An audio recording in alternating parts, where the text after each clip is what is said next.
आज़ादी के इस 75वें वर्ष में, जिसको कि हम लोग अमृत महोत्सव के रूप में मना रहे हैं, वानी को बड़ा गर्व हो रहा है कि हम एक वीडियो आपके सामने पेश कर रहे हैं जिसमें हम बात करेंगे कि वॉलंटरी सेक्टर इस देश का, जो सिविल सोसाइटी सेक्टर है, उसने इस 75 साल के जो यात्रा इस देश की है उसमें क्या क्या किया, कैसे कैसे किया, देश कहाँ था, कहाँ पहुँचा, और सब लोगों ने मिलकर, सरकार ने, प्राइवेट सेक्टर ने, समाज के सभी तबकों ने मिलकर हमने देश को आज कहाँ खड़ा किया है।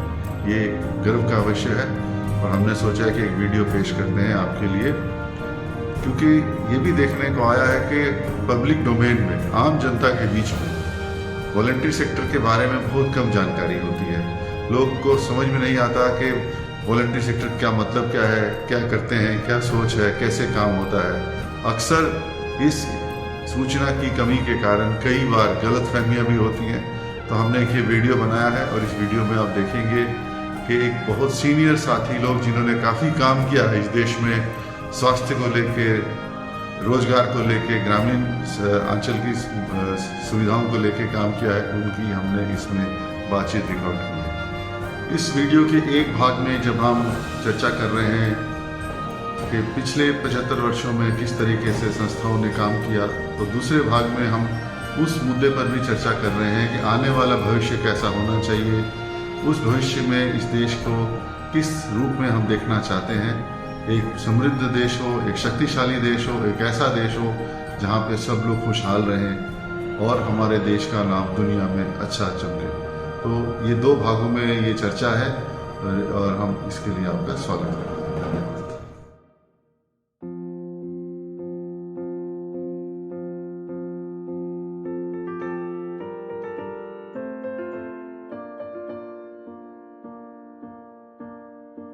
"75 years ago, when the country got independence, there was a lot of poverty, there was a lot of health issues, there was illiteracy, there were, of course, migration issues, there were millions of issues that the country was struggling with.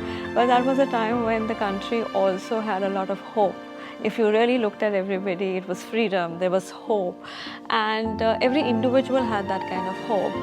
And I feel that is the time when a lot of individuals came together and they realized that in a country like India, with the kind of population that we had even 75 years ago, the government itself cannot do anything. And that is where you need other communities and come and support the government. And that is where I think a lot of NGOs, voluntary sector, civil society started coming out and started taking the responsibility that if we want to move forward, if we want to become a progressive country, we need to all come together. And I would say that yes, that's where the NGO sector started growing, because it came with a sense of yes, we need to make it happen together. And there was a lot of positivity, and I feel that positivity continues even today. और voluntary sector क्या है? Voluntary sector कुछ हज़ारों लाखों conscious citizens का एक effort है। Voluntary sector का काम घर बनाना नहीं है, वॉलंटरी सेक्टर का काम सड़कें बनाना नहीं है, वॉलंटरी सेक्टर का काम इवन स्कूल बनाना भी नहीं है, क्योंकि वो सब सरकारों के काम है, उनके लिए सरकारें चुनी जाती हैं, उनके लिए म्यूनसिपलिटीज़ चुनी जाती हैं। वॉलंटरी सेक्टर का काम गैप फिल करना है, वॉलंटरी सेक्टर का काम लोगों के साथ खड़े होना है, उनको अवेयर करना है, और यदि कोई चीज़ गलत हो रही है तो उस पर ध्यान देना है। तो देखिए, ये जो नागर समाज या हम स्वयंसेवी संगठन कहते हैं, वो इतनी विविधता से भरा हुआ है, variety of people work in it. और आप किसी भी क्षेत्र में काम करते हैं तो आपको एक पर्टिकुलर कोई पढ़ाई लिखाई या क्वालिफिकेशन की ज़रूरत होती है, मगर इस सेक्टर में काम करने के लिए कुछ नहीं चाहिए, बस आपका दिल चाहिए, जो दिल से आप काम करते हैं, जो आप दिल की आवाज़ सुनते हैं या जो आप महसूस करते हैं। तो इसके लिए जिस तरह का एक तंत्र ये सिस्टम बनाता है नागर समाज, वो एक बहुत ज़रूरी है। सरकार के साथ भी काम करता है और सरकार को बहुत सारा फैसिलिटेशन भी देता है, और कभी कभी सरकार में अगर कोई खामियां होती हैं तो उसको भी इंगित करने का काम करता है। खूबसूरती है कि इसमें डॉक्टर्स भी काम करते हैं, इसमें इंजीनियर्स भी काम करते हैं, इसमें साइंटिस्ट भी काम करते हैं। इसमें जियोलॉजिस्ट भी काम करते हैं, इसमें MSW सोशल वर्क्स पढ़े हुए लोग काम करते हैं, sociology, political science, lawyers, you name the profession and people are there in the civil society sector. So इतना वाइब्रेंट है ये सेक्टर, और एक तरीके से देखें तो ये पोलैरिटी जो है ये शायद ये हमें स्ट्रेंथ भी देती है, क्योंकि हम एक दूसरे को मजबूती उस तरह की दे सकते हैं। कोविड में कौन क्या कर रहा था बताइए? कोविड में कौन बना बना के खाना दे रहा था? आम इंसान और वॉलंटरी सेक्टर। सबसे बड़ा डिलीवरी मैकेनिज्म किसके पास है? वॉलंटरी सेक्टर के पास। कौन सा सेक्टर है जो धर्म, जाति, बिरादरी पे ज़्यादा ध्यान नहीं देता,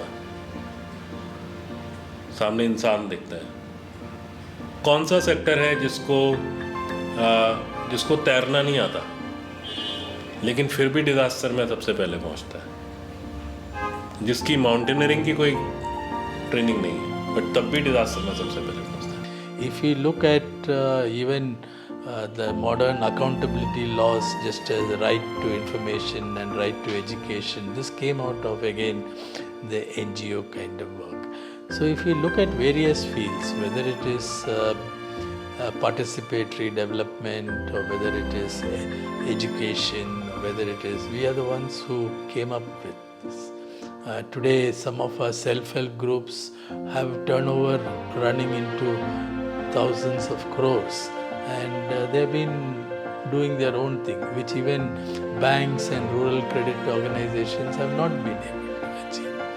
So I would say our contribution both to the economy as well as to the nation is very, very huge. To ensure that the program actually reaches the very poor people, it is not excluding the indigenous communities or the weak people or women, you need the NGO intermediation there. So therefore there is a very important role the civil society plays in implementing programs. This is the time, particularly after what happened in COVID, the whole nation knows what the government did or could do, what the corporate sector did or could do, and what the civil society sector did or could do. We all know. अपने दिल में हमको सबको मालूम है. Of course, we are, as a country, we are focusing a lot on SDGs, and that is where, while government is working towards it, it's the civil society which is coming together and supporting the country, the government, in achieving those SDGs. Name any SDGs, and whether you talk about climate change, whether you talk about education, you talk about gender, look at the kind of work that the NGOs are doing out here. And of course, the passion of the NGO nobody can beat, because there's a different purpose out here. So we've got to work together. We've got to put our voices as well as our strengths together in order to convince policymakers that what we do is in their best interest, is in the best interest of the country.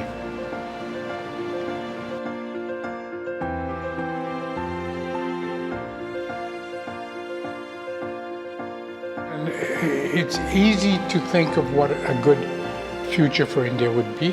It's a future where every single citizen has a decent life, has hope and dreams that will get fulfilled, has a job, has a reasonable income, has access to education and healthcare that he or she is entitled to.